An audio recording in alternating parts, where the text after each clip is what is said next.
వర్షాలు, వరదల సమయంలో అధికార పార్టీ పైన, ప్రభుత్వం పైన వరుస విమర్శలు చేసి అపవాదును మూటగట్టుకుంటున్న బీఆర్ఎస్ డ్యామేజ్ కంట్రోల్ దిశగా అడుగులేస్తున్నది. పార్టీ ప్రెసిడెంట్ సైలెంట్గా ఉండిపోవడం, వర్కింగ్ ప్రెసిడెంట్ వరుసగా ట్వీట్ మెసేజ్లతో ఆ పార్టీ విమర్శల పాలైంది.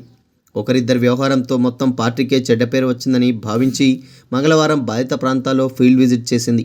ఇది మాత్రమే సరిపోదని భావించి ప్రభుత్వానికి సహకారం ఇస్తామని, అఖిలపక్ష సమావేశాన్ని ఢిల్లీకి తీసుకెళ్లాలని, రాష్ట్ర ప్రయోజనాల కోసం కేంద్రంపై ఒత్తిడి తీసుకొద్దామని ఆఫర్ ఇచ్చింది. చివరకు పార్టీ ఎమ్మెల్యేలు, ఎమ్మెల్సీలంతా ఒక నెల వేతనాన్ని ముఖ్యమంత్రి సహాయనిధికి విరాళంగా ఇచ్చి బాధిత కుటుంబాలకు అందేలా చేయాలని భావిస్తున్నది. 1-2 రోజుల్లో పార్టీ తరపున లాంఛనంగా ప్రకటన విడుదల కానున్నట్లు సమాచారం. 3 రోజులుగా కేటీఆర్ ట్వీట్లు పేరుతో ప్రభుత్వంపై చేస్తున్న విమర్శలు, గతంలోని అంశాలను తవ్వితీయడం ఆ పార్టీకి మేలు కంటే చేటు ఎక్కువ చేసిందనే అభిప్రాయం ఆ పార్టీ నేతల్లోనే వినిపించింది. పార్టీ సీనియర్ల నుంచి వెళ్లిన సూచన మేరకే మంగళవారం నుంచి ట్వీట్ల స్వభావాన్ని మార్చారని, ప్రభుత్వంపై విమర్శల జోరు తగ్గించారని తెలిసింది.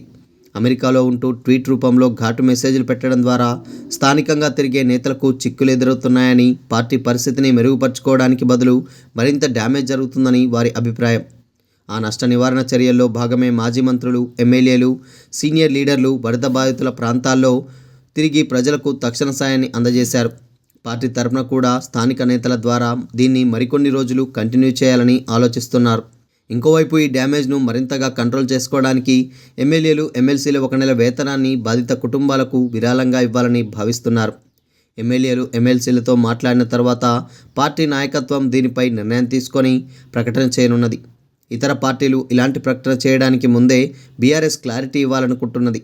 కేసీఆర్, కేటీఆర్ తీరుతో పార్టీ నేతలకు క్షేత్రస్థాయిలో ఇబ్బందులు జరగడం, ముఖ్యమంత్రి మొదలు మంత్రులు, కాంగ్రెస్ నేతలు కౌంటర్ల రూపంలో రియాక్షన్ను గులాబీ నేతలు పసిగట్టారు. ప్రజల్లో పల్చనవుతున్నట్లు అర్థమైందని, దాన్ని పూడ్చుకోవడం తక్షణ కార్యాచరణగా మారిందన్నారు. వరుసగా 2 ఎన్నికల్లో చవిచూసిన ఓటమి నేపథ్యంలో కనీసం స్థానిక సంస్థల ఎన్నికల్లోనైనా ప్రజల అభిమానాన్ని చొరగొట్టాలని భావిస్తున్న తరుణంలో కేటీఆర్ ట్వీట్స్ ఆ పార్టీ నేతలకు కక్కలేని మింగలేని స్థితిని తీసుకొచ్చాయి. మరోవైపు కాంగ్రెస్ ఎమ్మెల్యేలు సైతం తమ నెల రోజుల వేతనాన్ని విరాళం ఇచ్చేందుకు సిద్ధపడినట్లు తెలిసింది. ఎమ్మెల్సీ తీన్మార్ మల్లన్న తన నెల వేతనాన్ని చెక్కు రూపంలో ముఖ్యమంత్రి సహాయనిధికి అందజేశారు.